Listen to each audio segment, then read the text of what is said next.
seperti ini. Lalu, apa rahasia di balik kesuksesan mereka hingga nama mereka bisa dibilang sebagai salah satu nama yang paling bersinar di tahun 2013? Penting adalah menjaga salah satu hubungan antara kita berempat. Jadi maksudnya ada masalah perbaiki. Pasti kita bersyukurlah bisa dapat pengalaman yang luar biasa tahun ini, bisa tur 30 kota, bisa dapat banyak rezeki di tahun ini. Ya mudah-mudahan tahun 2014 bisa jadi tahun yang baik juga buat Kowo Junior. Amin.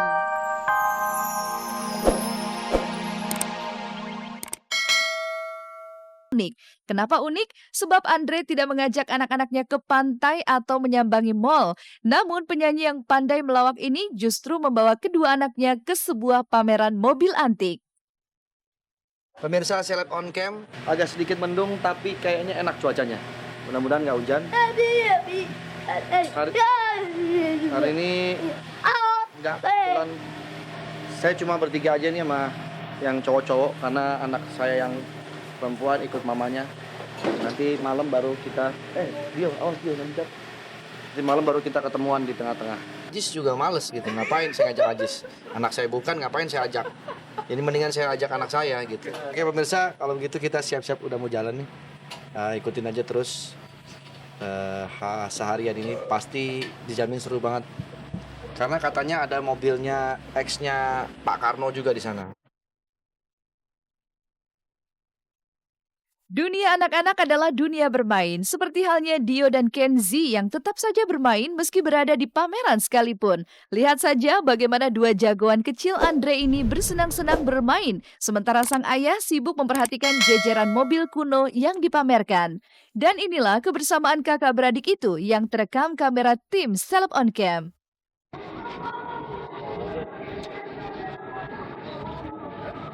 Ini saya mau jalan sendiri, cuma karena saya sangat menyayangkan kalau sampai waktunya terbuang tanpa jagoan-jagoan ini.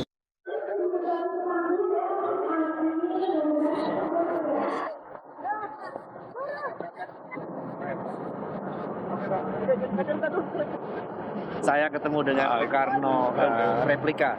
Andre punya alasan tersendiri tentang kehadirannya di pameran mobil kuno dan antik tersebut. Sebagai seorang penggemar otomotif, Andre merasa ada yang berbeda dengan mobil kuno. Ini bukan soal produk ketinggalan zaman atau bukan, tapi ini masalah peradaban, di mana mobil menjadi salah satu penanda pergeseran zaman. Seperti saat dirinya melihat mobil replika Presiden RI pertama Soekarno yang membuat matanya mendelik dan hati riang bukan kepalang. Keren-keren banget mobilnya, waduh. Saya bisa nggak pulang nih, bisa nginep di sini ngeliatin ini begini dulu. Ketemu dengan Karno replika. Bener-bener kejadian nih, saya mau ke studio nggak sempet ini. Justru saya kesini kepengen foto di mobil Bunga. ini adalah salah satu idola saya. Pak Karno itu menjadi salah satu idola dan juga inspirasi untuk kita semua pemimpin yang berani berjuang. Ini mobil presiden kita dulu pertama. Presiden RI 1. RI 1 Pak Soekarno. Pak Karno tuh kayak gitu. Tetap semangat Indonesia, merdeka, merdeka. Gitu dulu. Kalau begitu merah. Kalau begitu tadi saya pakai pakaian baju wali kota saya kata. Mungkin ini istri pertama ya kalau bisa dibilang ya. Jadi ngeliatin ini tuh berasa kayak di rumah sendiri gitu. Yang di rumah, kalau di rumah itu beda kalau itu. Kalau itu untuk selama-lamanya. Mengajak anak ke pameran mobil antik seperti ini sebenarnya membawa dua keuntungan. Yang pertama, mengajarkan anak-anak untuk mencintai produk lama yang mungkin saja tak lagi hadir di masa sekarang. Dan yang kedua, sebagai ruang pelepasan batin pada sesuatu hal, seperti Andre yang menyukai kendaraan tempo dulu. Sebenarnya, seperti apa kecintaan Andre pada mobil kuno dan antik? Benarkah ia berniat menjadi seorang kolektor? Cita-cita sih ada, tapi kayaknya sih belum tahu ya. Karena pasti membutuhkan modal yang sangat besar untuk menjadi seorang kolektor. Pertama kali saya punya mobil ya mobil Eropa. Gitu. Dan itu waktu itu beli dari hasil keringat sendiri gitu. Nggak pernah dibeli sama orang tua, beli sendiri. Pemirsa Seleb on Cam, terima kasih banyak udah ngikutin kegiatan saya hari ini bersama anak-anak saya. Yang mudah-mudahan tayangan ini bisa membawa manfaat, ambil positifnya, yang kurang baik jangan diambil gitu. Ya Kita ketemu lagi di lain kesempatan. Mudah-mudahan ada cerita lagi yang lebih seru besok. Thank you. Kamu buat aku. Pemirsa Seleb on Cam, di segmen akhir perjumpaan kita hari ini, inilah kisah dari boyband cilik Cowboy Junior. Dan di tahun baru kali ini nampaknya Cowboy Junior tidak akan tampil di luar kota, melainkan cukup di kawasan pinggiran Jakarta, tepatnya di kota Tangerang Selatan. Apa yang dilakukan Cowboy Junior memang di luar kebiasaan Aldi, Kiki, Iqbal, dan Sebastian yang kerap manggung tahun baru di luar Jakarta bahkan jauh ke seberang pulau. Manggung di dekat-dekat Jakarta memunculkan kabar bahwa Cowboy Junior memang membidik penawaran yang lebih tinggi. Sebenarnya, seberapa tinggi bandrol tarif mereka sekali manggung? Benarkah angkanya menembus ratusan juta? Dan kenapa Cowboy Junior memilih konser di dekat ibu kota? Malam tahun baru kayaknya kita tanggal 31-nya pas yang itu ya kita ngisi acara, tapi mungkin daerah kalau tahun lalu kan di daerah kan Solo. kalau Jogja. Iya, di Jogja Solo. Nah, kalau tahun ini kita di Jakarta. Nah, yang penting kita ini bersenang-senang dalam menyanyi, itu udah have fun dalam menyanyi. Ngecat lagi. Itu kan bukan pekerjaan. Ini bukan pekerjaan, ini adalah hobi yang disuka. Gak boleh ngomongin soal ini penghasilan. Tertutup soal penghasilan, namun Cowboy Junior dengan rendah hati mau berbagi soal rahasia eksistensi di industri musik Indonesia. Karena harus diakui bukan hal mudah untuk bertahan di jalur industri seni seperti ini.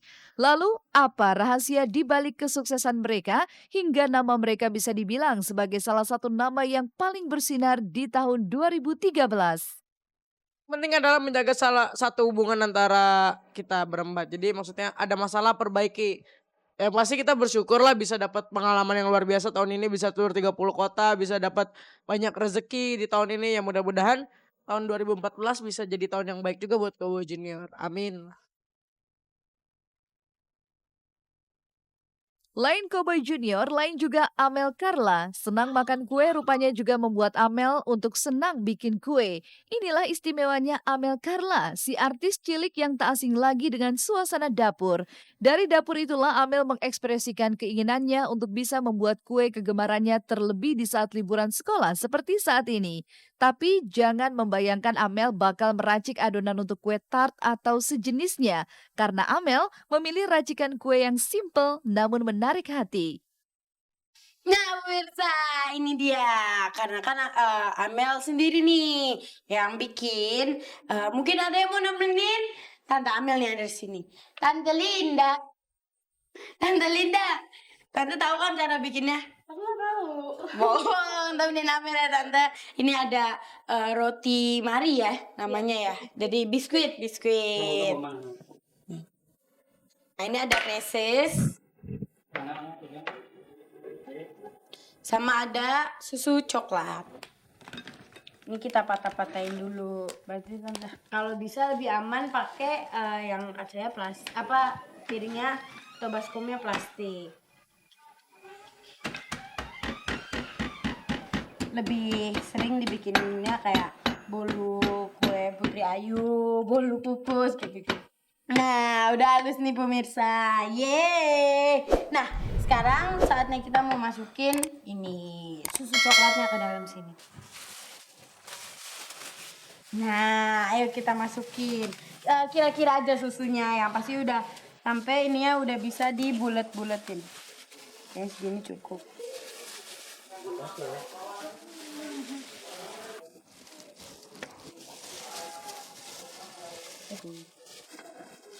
Sama ada jamur crispy. And this is it. Bola-bola coklat ala Amel dan Tante Linda. Tante Linda. Yeay, ini enak banget loh pemirsa. Ayo kita bawa ke sana. Kue yang dibuat Amel tadi bukan satu-satunya jenis kue yang ia kuasai resepnya. Masih banyak lagi panganan yang bisa dibuat Amel yang membuat lidah berdecak karena kelezatannya. Kadang-kadang dia bantu juga bikin pempek. Pizza coklat atau pizza daging. Kadang bikin pizza. Jadi ya biasa bikin makanan rumahan. Kalau liburan itu kan karena kumpul semua.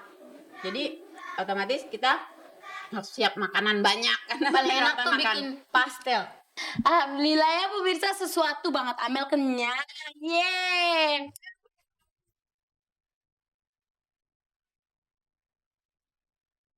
Belajar dari pengalaman adalah kebaikan, namun jauh lebih baik lagi jika kita belajar pada kegagalan. Sebab dalam kegagalan sesungguhnya ada pelajaran penting tentang hakikat sukses.